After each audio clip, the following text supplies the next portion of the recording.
Olá pessoal, estamos com o nosso podcast Missionário em Campo. Estamos abordando novamente o tema chamado e vocação e hoje temos a presença do Farley Monteiro e da Daniele Cristine.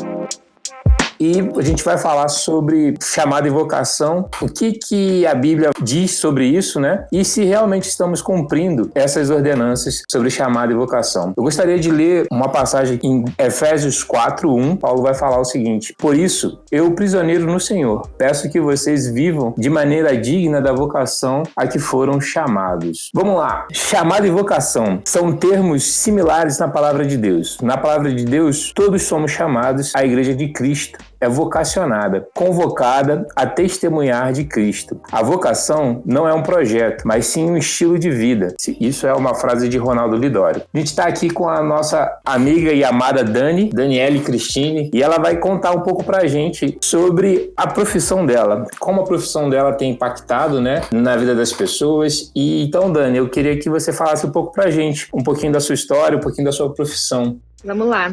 Para quem não me conhece, eu sou arquiteta e urbanista. Antes de falar sobre como a minha vida, a minha profissão tem impactado pessoas nesse sentido mais extraordinário da palavra vocação e chamado, eu queria mostrar para vocês um pouquinho qual é a minha visão de vocação e chamado. Esse versículo que o Anderson leu, eu acho que ele explica bem que, apesar de serem termos semelhantes, eles aparecem em situações diferentes, né? Vocação e chamado. Então você fala como é digno da vocação com que foste chamados. O chamado, ele é o que Deus fala para você, né? Mas a vocação, ela tá muito ligada ao que Deus tem te preparado para ser, né? Então Deus te convoca, esse é o nosso chamado, e Deus nos prepara através da nossa vocação. Então, para poder contar um pouco da minha história, da minha vocação, do meu chamado, eu queria desmistificar um pouco isso, porque, assim, no sentido extraordinário da palavra mesmo. Jeremias teve aqueles chamados que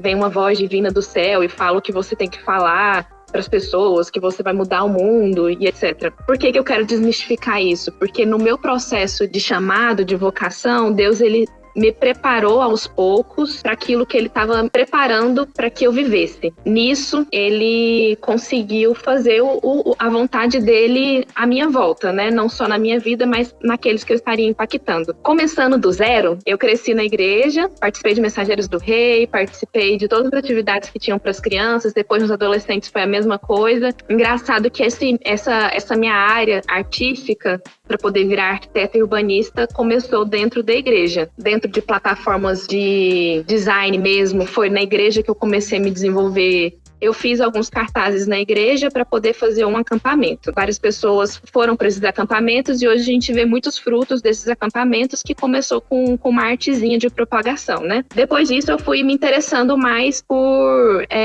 eu comecei lá pelo Paint, depois eu fui para o Photoshop, depois eu fui para outras plataformas, e aí eu comecei a ver outras plataformas um pouco mais complicadas que estavam relacionadas à animação, e depois eu fui entender um pouco mais sobre arquitetura, e assim eu cheguei na profissão que eu queria, que conseguisse realizar isso, e eu cheguei na arquitetura. Durante o curso de arquitetura, eu não conseguia entender bem o que Deus ia fazer com aquele grande propósito, mas dentro da arquitetura, a gente estuda também grandes casos de sucesso que impactaram o mundo. Então, por exemplo, num atentado ou em países em guerras, né, você precisa de arquitetos que consigam pensar em uma arquitetura de emergência, e aí a arquitetura tá aí salvando vidas. E aí eu ficava pensando, imaginando de novo nesse grande quadro, eu vou pegar esses países que estão sofrendo grandes crises e vou mudar o mundo através da arquitetura, utilizando novas tecnologias, vai ser incrível. Mas aí Deus foi me guiando para outros rumos. Na faculdade mesmo, Deus me colocou grandes amigos, e aí de lá eu fiz um escritório, e hoje eu tenho um escritório de arquitetura.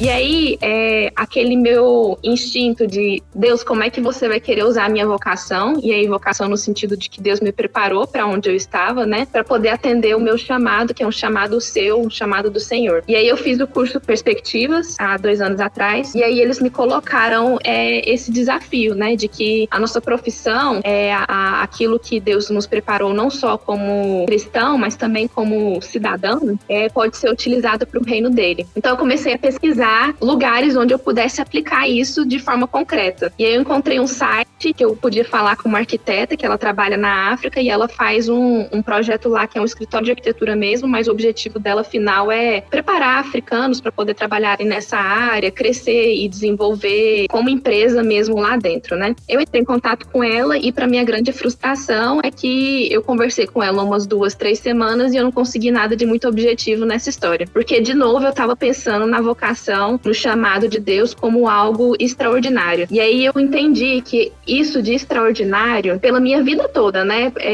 Por todos aqueles passos que eu fui passando, não era algo inalcançável, era algo que era alcançável. Então, a vocação, em primeiro lugar, o chamado, em primeiro lugar, é algo que Deus coloca na nossa vida que está alcançável, que a gente consegue pegar e encostar, que a gente consegue entender na nossa vida prática. Muito legal. Então, Dani, você mostra pra gente que através do seu caráter, que foi forjado, né, por Cristo, através das suas ações, você conseguiu fazer com que a sua vocação se tornasse o seu chamado, né? Tudo aquilo que você faz, você vai fazer como se estivesse fazendo para o reino. E isso é muito interessante. Isso é muito legal a gente ouvir isso. Porque a gente às vezes não entende como a nossa profissão ela encaixa no reino, mas tudo se a gente pensar, tudo isso se encaixa no reino, né? O reino de Deus, ele não é micro, mas ele é macro. Ele tem uma expansão que a gente não entende. E isso é muito, muito legal ouvir isso. E a gente tem o nosso outro participante, nosso amigo Farley Monteiro, e a gente vai ouvir um pouquinho. Farley vai contar sobre a sua história e vai falar também da sua profissão e como essa profissão tem impactado também pessoas no reino de Deus. Vamos lá. Anderson, antes de tudo, um prazer estar aqui com vocês. Agradeço muito o convite, a oportunidade. Muito bom ouvir o que Daniele trouxe, né, para compartilhar. E eu acho que eu me identifico muito com esse olhar. E para me apresentar, na verdade, a minha história ela é marcada por indas e vindas, inícios e encerramentos de ciclos nesse processo de descoberta de vocação, porque eu comecei a minha caminhada, hoje eu sou pastor e psicólogo, e eu comecei a minha caminhada, digamos assim, acadêmica, estudando psicologia, e aí, naquela época, eu tinha muito questionamento, assim, para Deus, do que ele queria que eu fizesse para ele. Essa era muito a minha ideia, né? Do que Deus quer que eu faça. E para mim, vocação era isso, descobrir o que Deus queria que eu fizesse. E aí eu acabei que no meio do meu curso de psicologia, eu tranquei, fui estudar teologia e terminei o curso de teologia, retomei psicologia, mas eu acabei descobrindo o Radical Ásia, que é um projeto que eu pude participar, inclusive junto com o Anderson, com a esposa dele, Débora. E para mim foi uma coisa muito interessante, porque eu fui para lá sem ter concluído psicologia, perguntando se a Deus se eu deveria concluir aquele curso ou não, e na minha cabeça era muito forte essa ideia de Deus chamando para algum lugar, como se a minha vocação ela só pudesse ser exercida se eu tivesse em outro país, com uma outra cultura. E para mim foi muito interessante lá na Ásia, na experiência que eu tive, porque a primeira pessoa, de maneira mais efetiva, que eu conheci e que eu tive a oportunidade de caminhar junto, foi um jovem que tinha esquizofrenia, e ele sofria muito justamente pelas pessoas não compreenderem aquilo que era o quadro dele. E aí eu pude, de maneira muito efetiva, utilizar o meu conhecimento da psicologia, não como psicólogo necessariamente naquela época, mas o conhecimento que eu tinha para gerar um acolhimento, uma empatia. E aí foi muito interessante, porque ele falou isso para mim, que ninguém nunca tinha compreendido ele e tratado ele como eu tratava. E aí foi muito interessante, porque quando eu estava lá na China, eu li um livro de Os Guinness chamado É sobre vocação, eu esqueci exatamente agora o título. É um livro de Os Guinness muito interessante sobre vocação. E aí ele disse algo muito interessante no livro, que o nosso principal chamado como seguidores de Cristo é por Ele, para Ele. E somos chamados em primeiro lugar para alguém, para Deus, e não necessariamente para algo ou para algum lugar. E eu confesso a vocês que a minha mente ali, naquele momento que eu estava vivendo, explodiu, sabe? Eu comecei a perceber que vocação não era apenas uma questão geográfica, né? Eu comecei a perceber que ali onde eu estava, do outro lado do mundo, eu estava tendo a oportunidade de usar algumas ferramentas e eu estava fazendo de certa forma, a mesma coisa que eu fazia no Brasil, só que em outra língua e outra cultura. E eu comecei a perceber que a vocação tinha muito mais a ver com aquilo que Deus estava fazendo na minha vida, com aquilo que eram as ferramentas que Ele tinha me dado, com os interesses, com os gostos, com os aprendizados, sabe? Tudo isso daí era o que estava compondo a minha vocação, né? E para um propósito maior, que era para o reino dele. Se eu tivesse com ele, se eu tivesse realmente conectado com ele, independente de onde eu estivesse, eu estaria exercitando a minha vocação.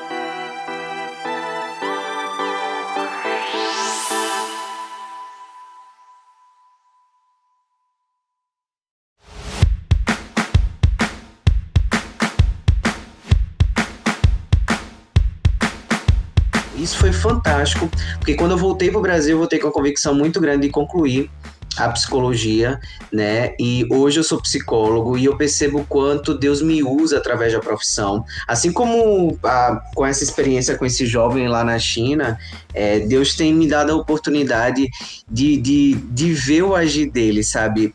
Como psicólogo, a gente não pode, dentro do espaço terapêutico, utilizar aquilo para evangelização diretamente, mas eu percebo como a minha maneira de ser, a minha postura, né, inclusive como cristão, ele faz diferença.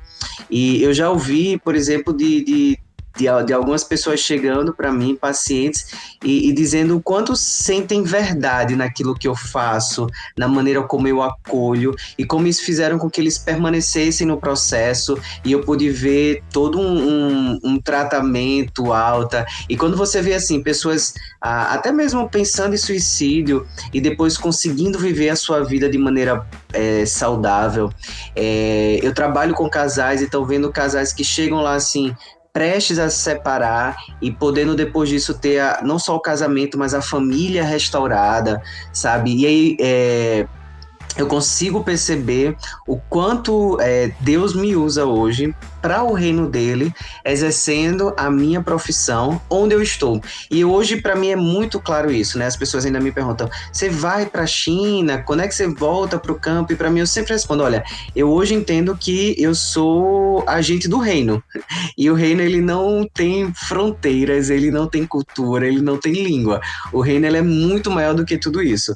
Então, eu simplesmente estou servindo no reino aquele que me chamou, independente de onde eu esteja. E é muito bom ter essa sensação, sabe? E eu acho que leva a gente a realmente a viver aquilo que Deus tem pra gente nesse sentido de vocação. Hoje eu não pergunto mais o que Deus quer que eu faça, né? Hoje eu entendo o que Deus quer que eu seja e que eu use aquilo que Ele tem me dado, que tá nas minhas mãos, as oportunidades que me chegam da minha melhor forma e para a glória dele, né? Tem só para fechando também, para não me alongar, a Thomas Carlyle, ele fala uma coisa muito interessante, que trabalhar é adoração a Deus. E todo trabalho de verdade, ele é santo.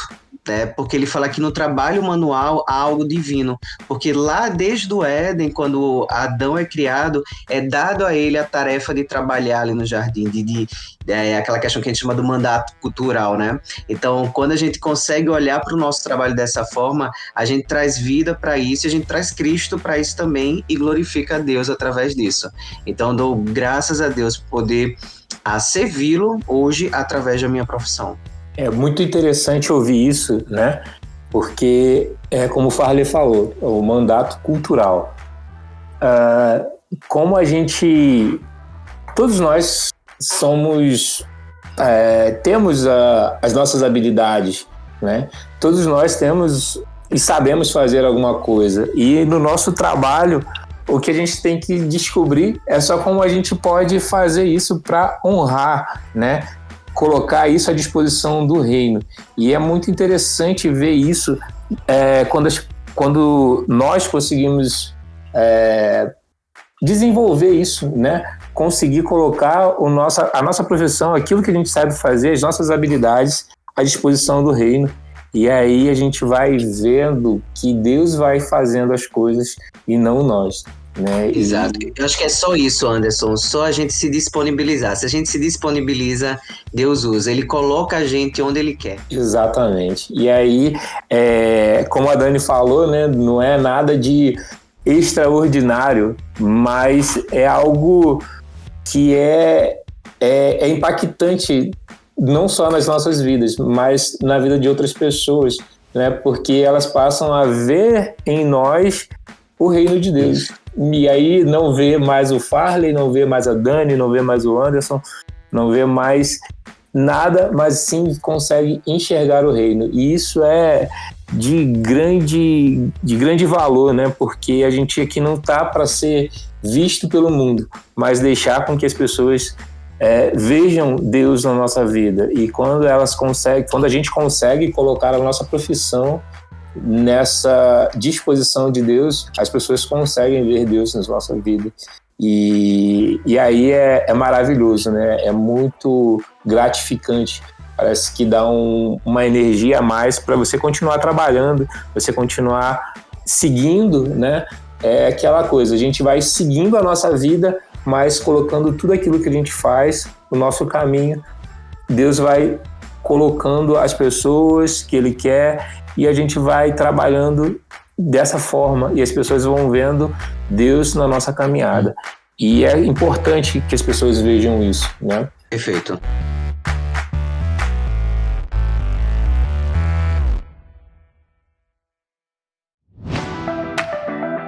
E aí eu tenho mais uma última pergunta, né? E aí fica à vontade, Dani e Farley, quem quiser responder primeiro, né? Para vocês, qual a importância da vocação para a expansão do reino de Deus? A gente já falou isso mais ou menos, né? Mas aí a gente gostaria de botar isso mais expressivo, mais aberto, né? Dani, você quer começar? Eu posso. Que seria importante, né? Eu acho legal porque Deus escolheu utilizar a gente, né, humanos, para poder pescar mais humanos para o reino dele, né? Ele escolheu aqueles que pudessem, outros pudessem se identificar, né? E aí, quando a gente pensa na vocação como algo palpável, a gente está fazendo isso, né? A gente está tornando palpável para outras pessoas o que é o reino de Deus. E aí, por isso que o reino de Deus se expande tanto através da vocação dos outros, através das nossas vocações. Porque é de uma maneira prática as ações de Deus no reino dele. Quando a gente pega a nossa profissão e fala que ela é a nossa vocação, no meu caso da arquitetura, eu não estou só construindo casas, né? Eu estou cuidando de uma família, às vezes, através da arquitetura. Então, através do cuidado de Deus, né? Então, é uma maneira prática de eu estar mostrando para os outros que eu estou realmente querendo fazer isso pela família deles. Por isso que o reino deles se expande, porque a gente deixa visível tudo isso. É importante a nossa vocação para o reino de Deus, não porque Deus precisa, mas é porque foi a plataforma que ele utilizou para poder se mostrar para o mundo, né, para aqueles que ainda não foram alcançados. Muito legal. Eu gosto muito de um conceito que eu acho que é de René Kivitz que usa, baseado inclusive até numa fala de Aristóteles, quando coloca assim a ideia de que quando a nossa vocação é justamente o encontro entre o nosso talento, a nossa paixão e uma necessidade que há no mundo. E eu acredito que Deus, ele acaba suprindo a necessidade, respondendo essa necessidade através da nossa vida. E eu penso que não há restrições para isso. Na verdade, a minha cabeça ela também abriu muito enquanto eu estava lá no campo, lá na China, quando eu tive contato com um conceito que foi criado pelo Loren Cunningham, que é o fundador da Jocum, que ele fala sobre as 7 esferas da sociedade. Se você não conhece, sugiro aí, joga no Google 7 esferas da sociedade, e ele fala o seguinte, que de certa forma a nossa vocação, Deus ele nos cria para fazer diferença em todas as áreas. E ele vai defender que em toda a sociedade, da mais simples, da mais primitiva, né, numa aldeia africana, até um espaço mais complexo, uma megalópole, sabe, uma Nova York da vida, você vai ter essas áreas presentes: família, religião, educação, mídia, né, comunicações, a arte, né, que inclui inclusive o esporte, a economia, o governo, né, a área da política. E ele fala que para que a gente possa fazer diferença na perspectiva de reino, a gente precisa exercer a nossa vocação nessa área. Deus nos chama com esse ímpeto, com essas características únicas para cada uma dessas áreas. E por muito tempo, por exemplo, como igreja, só um exemplo, a gente se eximiu de estar na política, como se fosse uma área onde crente não pudesse estar. Mas por conta disso, por exemplo, a gente deixou de ter os valores e princípios do reino ali presente, assim como no entretenimento, assim como muitas vezes nos negócios. E é muito interessante que ele fala que a nossa vocação, ela existe justamente para isso, para que a gente possa utilizar aquilo que eu tenho como paixão, como ferramenta, aquilo que é a minha cara. Por exemplo, eu ouço o Anderson e eu já imagino ele com a bola no pé, né? Embora eu sei que ele talvez não tenha mais as habilidades que ele tinha antes com o futebol, né, Anderson? Mas eu sei que tem a cara dele essa questão de esporte, e não é por acaso que Deus faz isso, sabe? Assim como a Dani falou com a arquitetura, né? Então, assim, a gente precisa utilizar aquilo que Deus nos dá como vocação, independente do local que seja, para que ali os princípios e valores do reino se façam presentes. Jesus, ele quando vê, ele fala, né? O reino chegou. Né? E o reino precisa chegar através da nossa vida, com aquilo que a gente tem, com aquilo que a gente sabe fazer, seja qual for o lugar. A gente tem que ocupar esse espaço para o reino. E fazendo isso, a gente completa, né, o versículo de Efésios 4, que no verso 3 faz o seguinte: fazendo tudo para preservar a unidade do Espírito no vínculo da paz.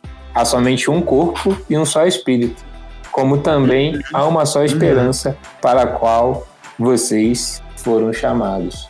E é impressionante quando a gente entende isso, né? Toda vez que eu converso com o Farley, a gente cresce um pouquinho mais. Você vê a fala em colocar base naquilo que ele está falando, e isso é muito importante. A gente precisa mais disso, né? Pessoas estudiosas que enriquecem o nosso comportamento cristão. E, claro que mantendo a leitura da Bíblia sempre como nossa base, né, de tudo, mas ouvir o que outras pessoas têm a dizer sobre isso enriquece ainda mais a nossa vida, enriquece mais aquilo que a gente é, né? E fomenta, né, aquilo que a gente sabe fazer, as nossas habilidades, nosso talento, né? Quando o Farley fala que a gente precisa de mais cristãos na política, não é para que a gente fale, mais um cristão fazendo coisa errada. Exato. Né? A gente precisa de cristãos sérios na política para que a gente possa, né, ter aquilo que o livro de Reis fala, né, que a gente precisa orar pelas nossas lideranças, e elas vão fazer aquilo que Cristo manda, né, aquilo que Deus está fazendo com que elas façam. Então, só que se elas não têm o coração em Cristo, Deus ele vai mover, mas ele vai ter que mexer um pouco mais com o coração desse povo, né? Então, se a gente tem cristãos lá, a nossa política poderia estar um pouquinho melhor, né? A gente cai muito naquela coisa, não pode, existe uma divisão, um espaço entre o Estado e a Igreja, e a gente deixou com que isso fosse realmente verdade, né? E a gente se distanciou muito dessa política. né? E hoje a gente não tem representantes que possam fazer mais por nós na política, como nos negócios. A gente não tem cristãos muito sérios fazendo o negócio, né? E aí eu fico muito feliz quando a gente tem a Dani, né, que tem um escritório de arquitetura, e ela consegue trazer essa alegria para aquelas pessoas que estão querendo, né, construir os seus sonhos, e elas vão viver debaixo daquele sonho. Então a Dani, ela tem essa polida justamente para fazer com que elas vivam debaixo daquele sonho sem ter problemas futuros. E é interessante ver isso, né? Sentir isso e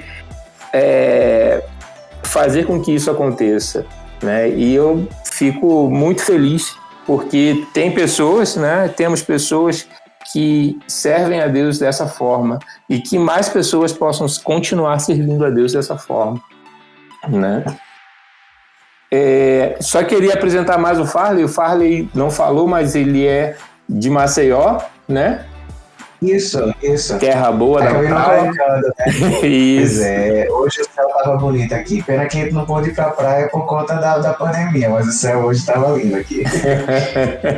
Hoje aqui no Goiás deu uma trégua ao sol e caiu uma chuvinha abençoada. Então a gente tem o Farley, né, que é de Maceió, e temos a Dani, que é aqui de Goiás, e a gente agradece a Deus pela vida de vocês, que todo esse testemunho que vocês passaram aqui, que alcance outras pessoas, né, e que façam que outras pessoas também possam desempenhar, né, o papel de cristão aonde possam estar, né? Paulo desempenhou o seu papel de cristão na prisão, né? Ele fala aqui no início de Efésios: eu, prisioneiro no Senhor, peço que vocês vivam de maneira digna da vocação que foram chamados. Então não há limite para o agir de Deus nas nossas vidas. Basta que a gente coloque tudo nas mãos dele para que ele faça e a gente viva de forma extraordinária aquilo que ele tem para a gente viver. Amém.